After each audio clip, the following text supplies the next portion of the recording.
I'm sure you've all heard the news by now, and the man clearly needs no introduction, but here goes anyway. Blonde by Frank Ocean has been the most highly requested album for me to listen to, react to, and give my general opinions about. I don't quite feel like I'm emotionally ready for that adventure yet, just based on all the comments that you're leaving on my videos, but Frank Ocean surprised us today with a brand new album. Why not give it a shot before diving into his older albums? It has been about 7 years since Blonde was released, and from what I hear, Frank Ocean will be performing Lavender live at Coachella this year, so that's exciting. Let's see what all the hype is about.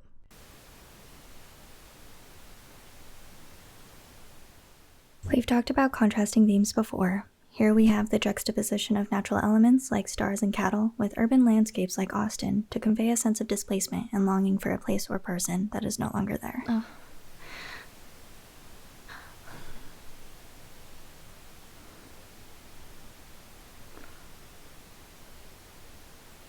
Wait.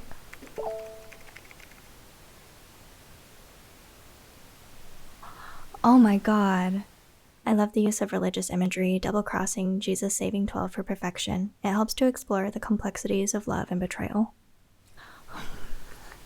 Why do I feel like I'm about to cry?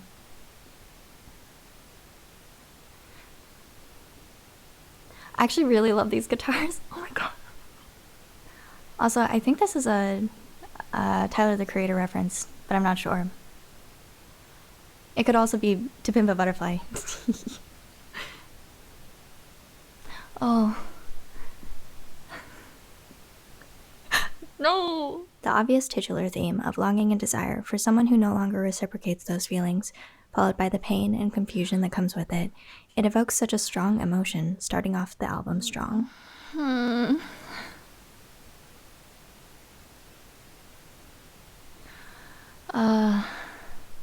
And the instrumental is beautiful. So many of these instruments play throughout the album, but you'll see, it doesn't get tiring. Wow.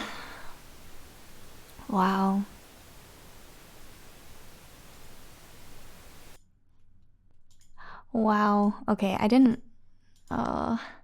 I don't know what... So many people have so many nice things to say about Frank Ocean.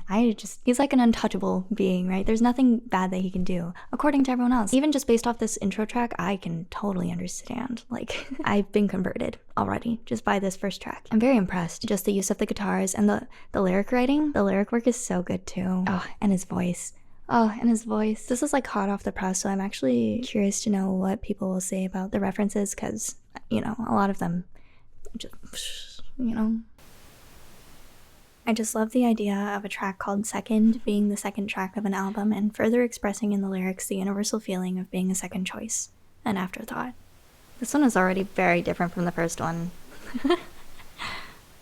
Even from the second track, we can already tell Frank has a lot more confidence to experiment in different genres, textures, and moods for the album. It's so refreshing to hear.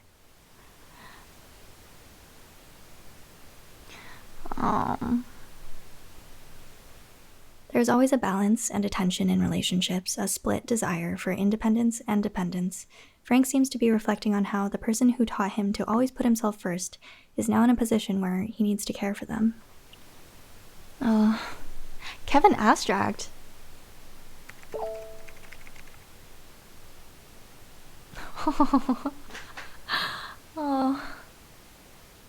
Frank explores the cyclical nature of time, the fleeting moments that make up our lives, and the pain of feeling like you're someone's second choice. Okay, I wasn't it. Oh.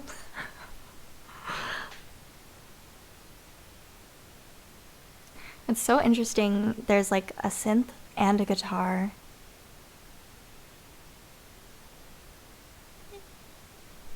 Whoa, sweep.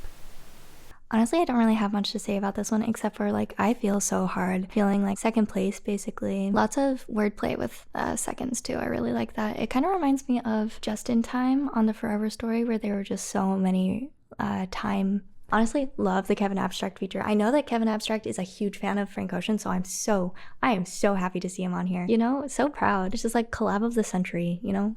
Okay, track 3, Misplaced. It got leaked a little bit, so I did hear a snippet of it on Twitter, I think. But excited to hear the rest of it.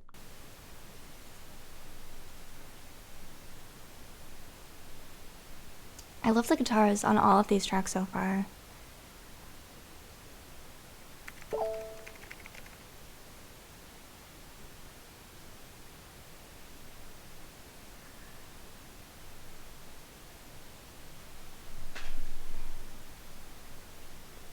I was expecting a really big, washing. I really admire the use of Shakespearean and pop culture references in this track. It helps to create a rich tapestry of images and illusions, depth and complexity.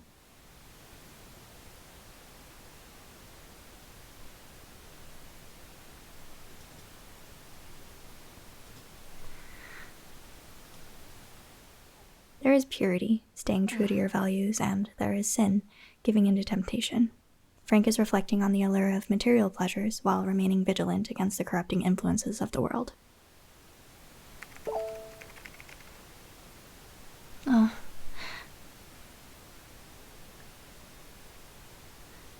That seriously sounds like Hans Zimmer. The orchestration was actually partially composed by Hans Zimmer. What the fuck?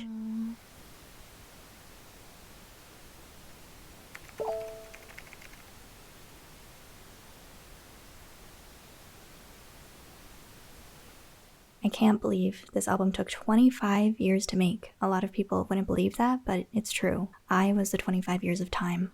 Oh, that stutter. And the panning. Oh.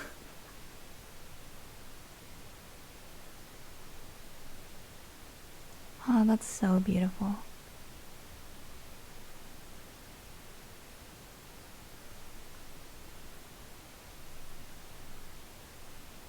Interesting. Yeah, this is honestly so relatable. There was this one time where I left my apartment, I went to class, and I came back and I realized I totally misplaced my keys as well. And I felt so like, it's such a silly mistake anyone can make, you know? Man, thinking about that, I just relate on such a personal and like emotional level. But also, you learn from that and you never make that same mistake again, right? Or at least one can hope.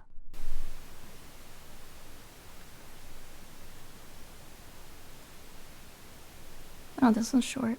This song specifically sounds very serious, but is frequently cut with playful and irreverent references. He seems to like to take the edge off with a little wit and humor.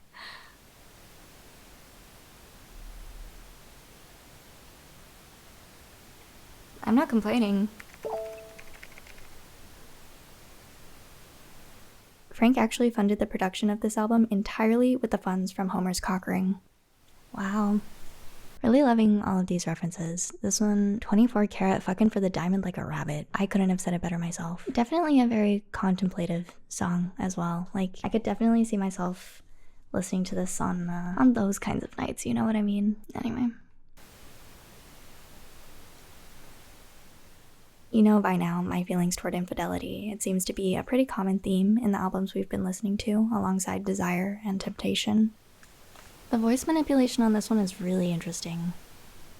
Frank seems to be emphasizing his willingness to overlook the other person's commitment to their partner. Not cool. Alex G. I will say I was not expecting that. But it works so well.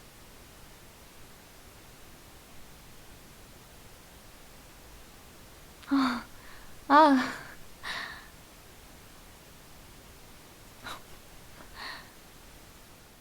Years before its recent release, Frank Ocean sent Lavender to an artist named Telepathics for advice on certain aspects of the album. Telepathics never replied. Jonah. I don't know Jonah, but I love this. And the piano.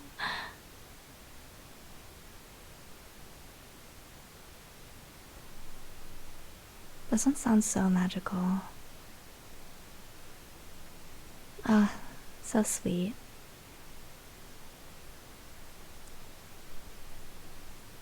I was not expecting a string quartet in the outro. My god. Personal values aside, I really admire Frank Ocean's ability to craft poetic and evocative narratives that explore these themes. It's human, it's genuine, and it comes from the heart. I feel like that one was very self-explanatory, or like very surface level. I mean, understandable on a surface level, so I don't really have much to add on to that. The lyrics use metaphors of light and food to show Frank's nurturing side, indicating that he is willing to provide support and comfort to his lover. And the pop-punk instrumental really highlights the chaos and frustration that Frank feels about this.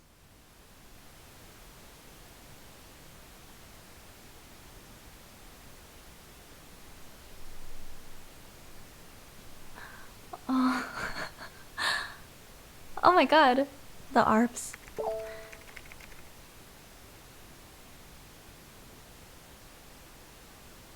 This one is also so sweet. The bridge and outro emphasize the importance of the time spent together and the emotional connection between the two lovers, even when they're physically apart. Yes.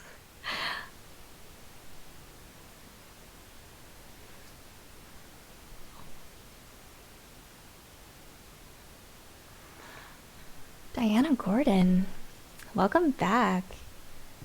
Really loved Diana on the Lil Yachty album. I'm actually feeling hunger myself, and I have a leftover McDonald's breakfast sandwich in the fridge that I might heat up in a second while I'm editing this video. Beautiful.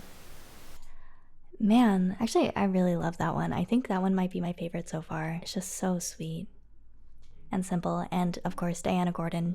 Diana Gordon, everybody. Ooh, a skit.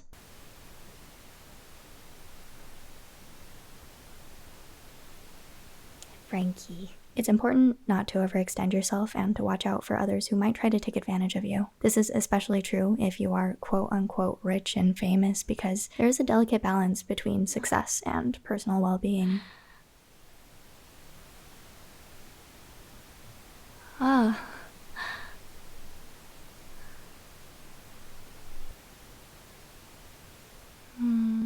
I can't believe this album took 20. I already read this one.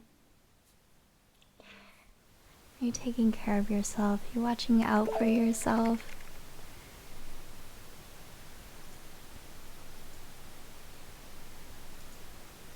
That was really cute. I wonder who that was. I wonder if it's in the credits too. For some reason the credits are not working on Spotify today. I wonder why that would be. Oh shit. Okay. Yeah, for some reason the credits aren't working on Spotify today, so I guess we'll never find out who this unknown woman of the skit is. Really good performance.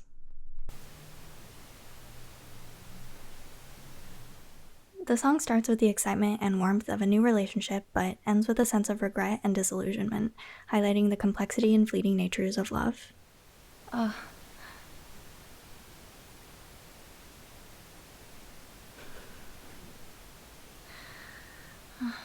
And this part really hit me. Just pay attention to that intricacy and care.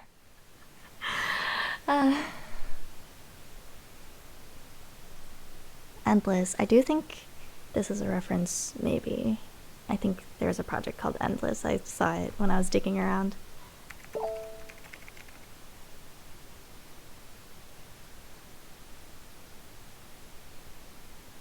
I love this line.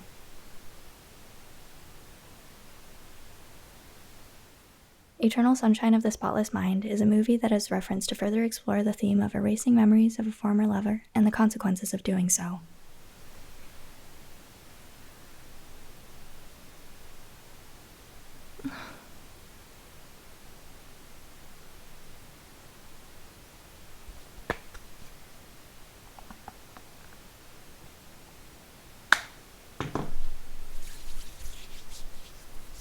This is my favorite lotion, by the way. It's Strawberry Pound Cake by Bath & Body Works. Unfortunately, there's no Bath & Body Works here in Paris, so hopefully I can grab some the next time I'm in the States, because I'm almost out. I really love Frank's wordplay and his craft in storytelling, not just here, but all throughout the album. You can truly feel the passion. Oh, sorry, I forgot to read the lyrics. Very cute. Kind of folky. I like it. Very interesting direction, though. Not really what I was expecting. Whoa, this is a long one. There are 2 parts to it. Okay. Heartstrings headstrong. Oh, I love that. Did you know that scientists have discovered that having your first kiss while listening to Lavender can increase your chances of experiencing a magical fairy tale-like moment? Apparently, the soothing and dreamy melodies of the album create the perfect atmosphere for a memorable kiss. So, if you're planning your first kiss, consider putting Lavender on for an extra enchanting experience. I love this reference. Am I the asshole for kicking my boyfriend out of the apartment? I, 32 male, have been getting really fed up with the way my boyfriend, 36 male, has been talking to me lately. We've been together for 7 years and haven't had too many issues, but this was my final straw. It was around 9 p.m. I love the transition into the bridge.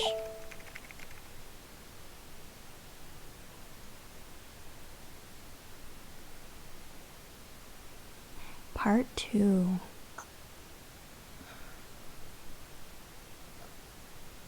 I don't know if this is actually doing anything, but I'm trying to stretch out my upper back. Actually, that hurt my shoulder blade a little bit. Ugh. The whole body is like falling apart.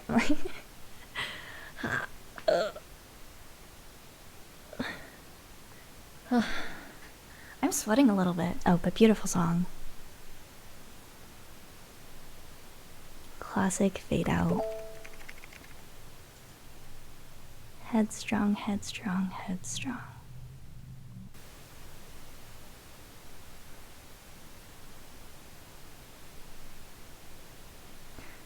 What is that instrument? Ooh. Those drums are so soft.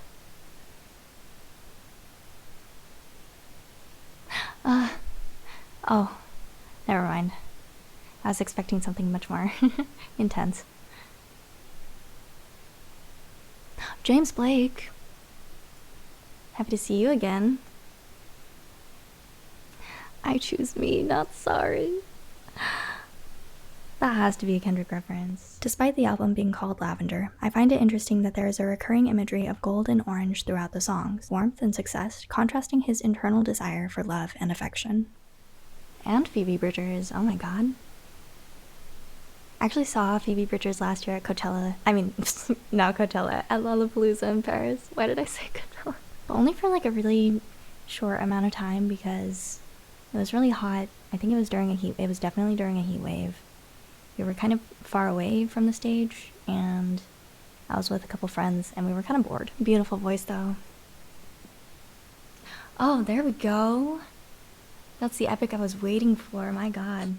Story-wise, this is the beginning of Frank Ocean's paradigm shift. He worries about the passage of time, that every summer gets shorter, but that time can also heal once you choose yourself and begin to move on. Oh, I really like that one. Also, I noticed that if we go to the track list, number 5 was holding on, 10 is moving on, 15 is getting on. So clever. I wonder what the thought process was behind that sequence. Rebound. Another skit.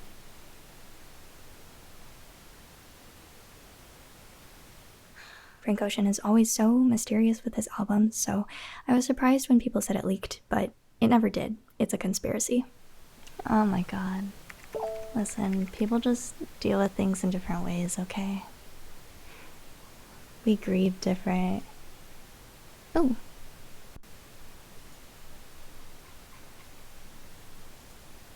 Also, sorry, I realize I'm not adding commentary in between the tracks, but sometimes I just don't feel like it, you know?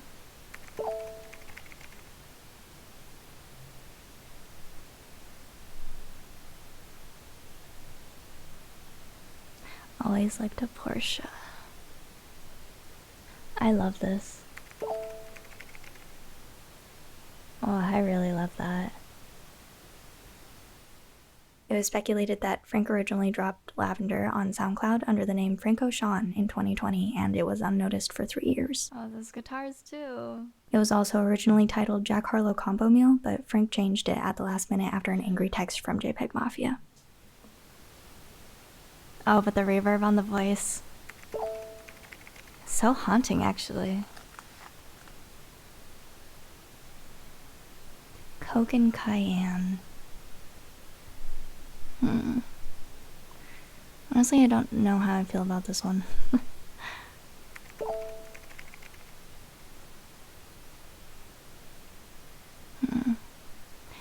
Definitely liked some of these lines, but not sure how I feel about the instrumental, you know? Starting off with the strings. Okay. It was getting way too hot. Oh my god. Oh.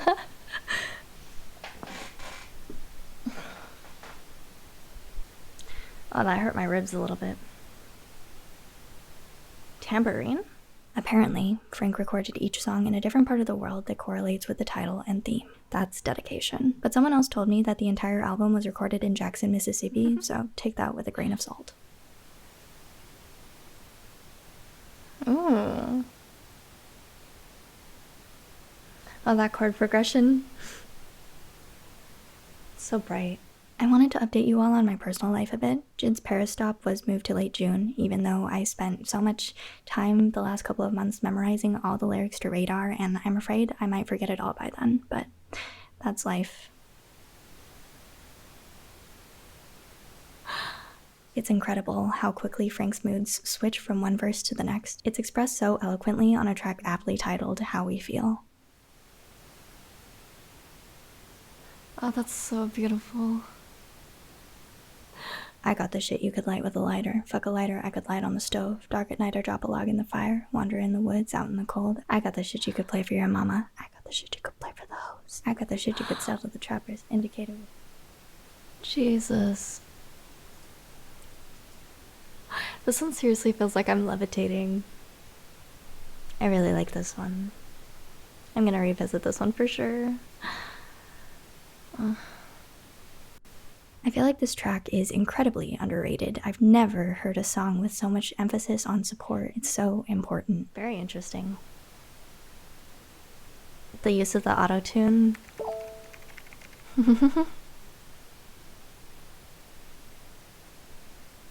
Apparently, Frank wrote the latter half of this album on a banjo, which was the only instrument he brought on his 4-year journey in the Appalachian Mountains.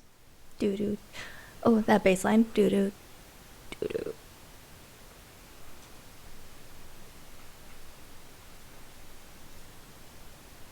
Getting on. The lyrics on this one explore the idea of personal growth and becoming invincible through overcoming obstacles and challenges. Oh, a car reference. I love cars. I don't know if you know this about me, but I love cars so much. Jesus Christ, that scared me. The reference to racing and cars adds a layer of imagery and metaphor to the lyrics, suggesting that life is like a race with its own set of obstacles. I love that. And the little... It's like, it reminds me of that frog. You know, the little frog instrument that I'm talking about. Frank learned French just for this album, and not only French, but he has also worked really hard on his British accent and how to speak Dolphin to have an authentic Dolphin ad-lib throughout track 5, 7, and 15. Aww.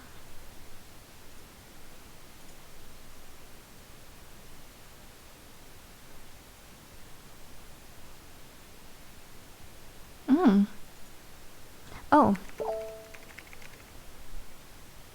Oh, this is so different from what we were just listening to.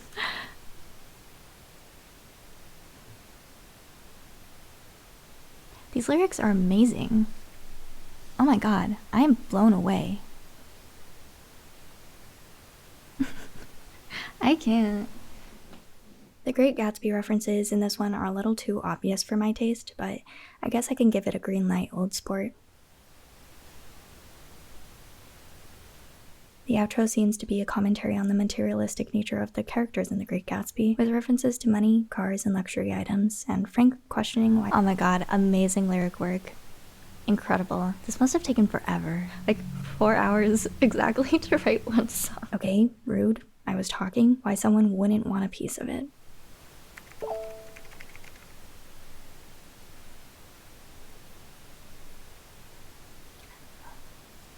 No way.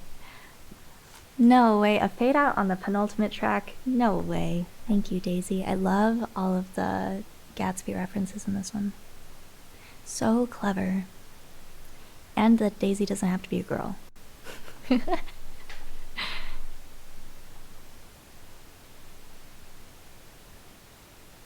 Very mechanic intro. Lavender is only really referenced in the last couple of tracks, which really strengthens my thought of it being more of a hidden feeling beneath his feelings of gold and orange.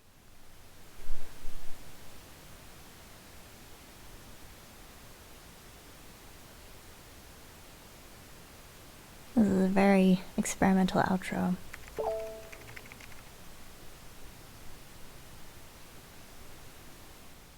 I love that Frank reflects on his personal growth and artistic success throughout the song, acknowledging both the challenges and rewards of his journey.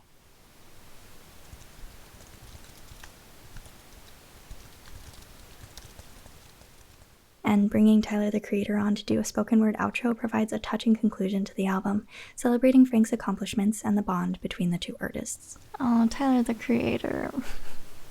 Tyler. I know Tyler just released some stuff too. I'm so excited to check that out. And I'm proud of you. This outro also reminds me of Mr. Round the Big Steppers. It's the thank you, Daddy. Thank you, Mommy. Thank you, brother. I'm proud of you. I just love that they're friends. I just think that that's so cool. Honestly, I feel like this last instrumental, at least, is kind of an acquired taste. I don't know.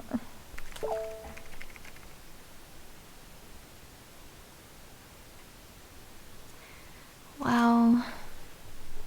So that's Lavender, and that is Frank Ocean, everybody. I'm genuinely so impressed. I feel like this was so emotional, especially I feel like the first couple tracks really got to me. Some of them were just so different from anything I've heard before, and yeah, I'll definitely be checking out Blonde probably sometime later this year. Maybe Channel Orange as well, Endless, and Nostalgia Ultra. Frank Ocean, everybody. And I really appreciate you all listening with me. Obviously, Frank Ocean did not release an album called Lavender, at least not at the time of me recording this. I just thought it would be a really fun April Fool's Day joke, so if you made it to the end, or if you're just watching the outro, I don't know, hello, thank you. I also do want to give a couple of shout outs. First to my friend Mika, who makes music under Alex Unknown. They wrote all of the lyrics except for Daisy. That one was written by yours truly. And shout out to the patrons for the community favorites and general brainstorming to get this April Fool's Day joke going. Couldn't have done it without you all. I will see you all again really, really, really soon. So stay tuned, stay safe, and be kind.